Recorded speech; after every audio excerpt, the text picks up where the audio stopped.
Good morning everyone, my name is Gyandeep Mishra और आज मैं आपके लिए एक नया दूसरा वीडियो लेकर आया हूँ इंग्लिश वोकैबुलरी को। जी हाँ दोस्तों, मैंने पिछले वीडियो में भी आपको बता दिया था कि इंग्लिश वोकैबुलरी को कैसे लंबे दिनों तक याद रखते हैं। आज उसी टेक्निक को हम फॉलो करते हुए with the picture and root technique we are going forward.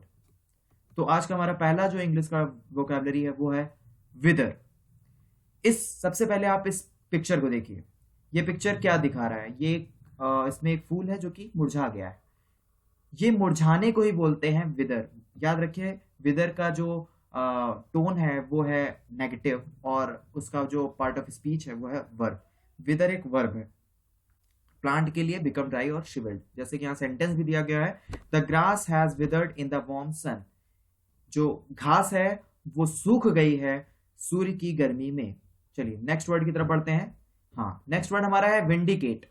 ये विंडिकेट को याद रखने के लिए आप ये भी रख सकते हैं विन द केस। यहां जैसे लिखा हुआ विन द केस, मतलब अगर आप केस को जीत जाते हैं तो आप क्या हो जाते हैं? आप जो है सारे ब्लेम से फ्री हो जाते हैं। उसको कहते हैं विंडिकेट। विंडिकेट एक वर्ब है, दोष मुक्त करना।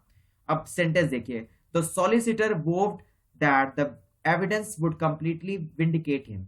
सॉलिसिटर का मतलब होता है वकील और वोव्ड का मतलब होता है सॉलेम प्रॉमिस, मतलब एक गंभीर प्रॉमिस जिसे बोलते हैं, एक अच्छा सच्चा प्रॉमिस जिसे बोलते हैं, उसे कहते हैं वोव्ड।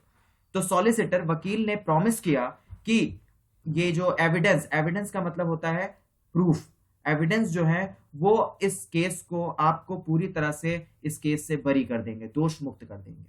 थर्ड वर्ड की तरफ चलते हैं। तीसरा हमारा जो वोकैब है वो है नॉइसम। नॉइसम का मतलब होता है दुर्गंध। अब आप इस पिक्चर को देखिए। सबसे पहले इस पिक्चर में क्या दिख रहा है? बहुत सारे लोग हैं और सभी ने अपने मुंह पर क्या है? कपड़े बांधे हुए हैं। कपड़े क्यों बांधे हुए हैं? क्योंकि उनको एक यहाँ पे रखा हुआ जो ये कूड़ा है इसके कारण एक बहुत ही गंदी सी स्मेल आ रही है, जिसके कारण इन सब ने अपने क्या कहते हैं, नाक को जो है ढक लिया है। तो गंदी स्मेल को क्या बोलते हैं? दुर्गंध को क्या बोलते हैं? नॉइसम। नॉइसम एक एडजेक्टिव है। अब सेंटेंस देखते हैं। I don't like going to his place as he lives in an area with noisome air. मैं उसके स्थान को बिल्कुल भी पसंद नहीं करती क्योंकि वो जिस एरिया में रहता है वहां पर बहुत ही नॉइसम एयर है। Next word obtuse. अच्छा, आप जितने लोग मैथ से बिलोंग करते हैं वो लोग तुरंत समझते होंगे ऑप्ट्यूज का मतलब the angle between 90 to 180, but this is not here. वो ऑप्ट्यूज भी यही ऑप्ट्यूज है, लेकिन यहां पर ऑप्ट्यूज की जो दूसरी मीनिंग है एडजेक्टिव के फॉर्म में, उसका मतलब होता है सुस्त। वो ऑप्ट्यूज नाउन होता है। अब इस कुत्ते को देखिए। ये कुत्ता बहुत ही ऑप्ट्यूज है, मतलब घर में अगर कोई आ जाता है नॉन पर्सन तो भी नहीं भौंकता, आराम से बैठा रहता है। खाना भी खुद से नहीं खाता, इसके मालिक उसको खुद खिलाते हैं। ऑप्ट्यूज। सेंटेंस देख लिए। He was either completely ignorant और विटफुली ऑप्ट्यूज। या तो वो कंप्लीटली चीजों को इग्नोर करता है, और या फिर विलफुली। विलफुली का मतलब है कि जो जानबूझकर जिसे बोलते हैं विलफुल। विल का मतलब होता है खुद की इच्छा, मतलब अपनी इच्छा से ही वो सुस्त है। विलफुली ऑब्ट्यूज है, या तो फिर इग्नोर करता है बातों को। Next word nefarious. अब आप इस पिक्चर को सबसे पहले देखिए।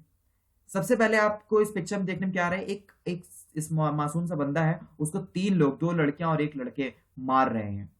मतलब जबरदस्ती का उसके ऊपर एक एक गलत काम कर रहे हैं। आतंकी, पापी, मतलब गलत काम कर रहे हैं।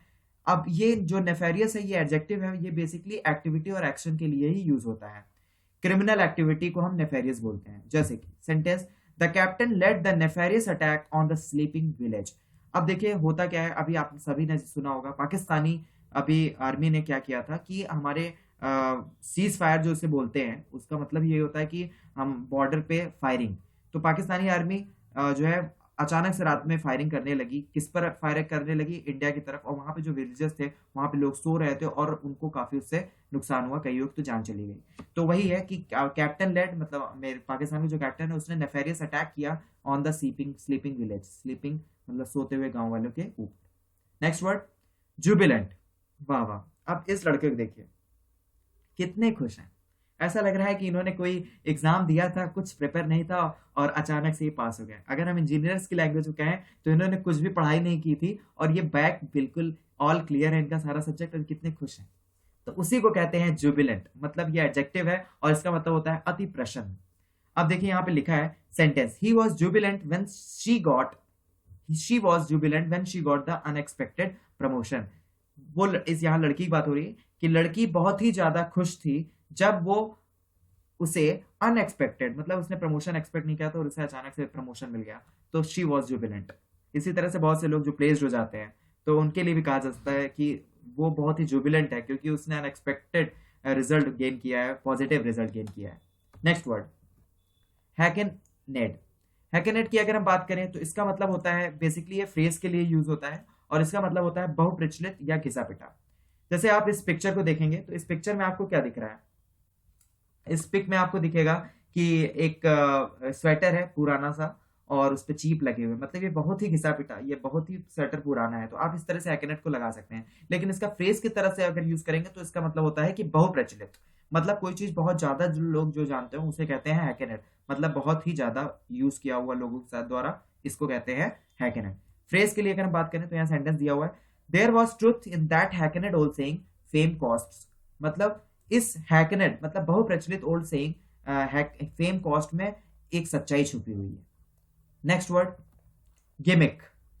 ये बहुत ही इंपॉर्टेंट वर्ड है, ये अभी हाल में ही 2014 के एसएससी सीजन में आया हुआ ये वर्ड है और इसका मतलब ये होता है कि देखिए जैसे सबसे पहले तो आप पिक्चर को देखिए।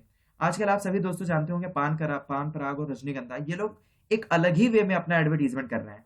पान पराग आज लोग खाते हैं तो स्टैंडर्ड की तरह खाते हैं, क्योंकि मैं कहता हूं कि टोबैको इज नहीं खाना चाहिए, टोबैको बिल्कुल भी नहीं खाना चाहिए, ये कोई अच्छी चीज थोड़ी ना है, लेकिन वो लोग ऐसा एडवर्टीज करते हैं, ऐसा एडवर्टीजमेंट अपने दिखाते हैं कि जैसे ये बहुत ही अच्छी चीज है, इसको खाने के बाद अच्छी सोच आ जाती है और एक गरीब सा बंदा वो होटल खरीद लेता है, तो ऐसा बिल्कुल भी नहीं है। ये सब क्या है, इसी को कहते हैं गिमिक, इसी को कहते हैं व्यवसायिक चातुर्य, चालाकी, मतलब एक ऐसी चालाकी करिए कि अपना प्रोडक्ट बेच लीजिए, उसको कहते हैं गिमिक। ये एक नाउन है। अब सेंटेंस देखिए, advertisers use gimmick to sell their product.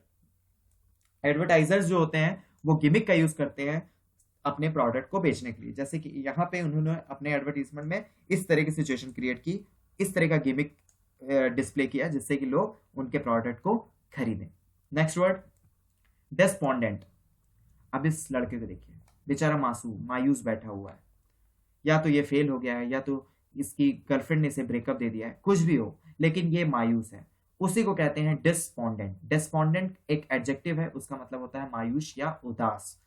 In low spirit from loss और होप और करेज, मतलब जब आदमी होप हताश हो जाता है उसको कहते हैं डिस्पोंडेंट।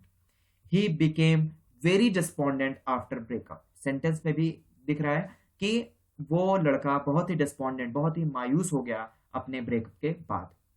नेक्स्ट वर्ड सेरीन, बहुत ही अच्छा। अब इस पिक को आप देखिए, इस पिक में आपको क्या दिख रहा है, हिमालय की वादियां, एक अच्छा सा धुंधला सा इमेज, ठंडा शांत वातावरण, कोई नहीं है, इस शांत वातावरण को ही बोलते हैं सेरीन। ये एक एडजेक्टिव है, काम, पीसफुल एंड अनट्रबल्ड। यहां पर आप देख रहे हैं काम मतलब भी शांत होता है, पीसफुल मतलब भी शांत होता है, अनट्रबल्ड जहां पे किसी भी प्रकार का डिस्टर्बेंस ना हो, उसी तरह से ट्रैंक्विल, ट्रैंक्विल का भी वही मतलब होता है, जैसे ट्रैंक्विल रिवर फ्लो, तो इसको कहते हैं सेरीन, शांत वातावरण। अब सेंटेंस का देख लीजिए, after the noisy city the forest seemed very serine, मतलब एक आप सफर करते समय एक नॉइजी सिटी से गुजरने के बाद जब फॉरेस्ट का आया तो फॉरेस्ट कैसा लग रहा था, बहुत ही शांत लग रहा था। Thank you for watching, please subscribe. दोस्तों अगर आपको ये वीडियो अच्छी लगी हो तो प्लीज इस वीडियो को लाइक करिए और सब्सक्राइब करिए, और अगर आपके कोई भी सुझाव हो तो प्लीज आप उसे कमेंट बॉक्स में करिए, मैं उसे कोशिश करूंगा अच्छा करने की। थैंक यू सो मच, कल मिलेंगे, तब तक के लिए बाय बाय।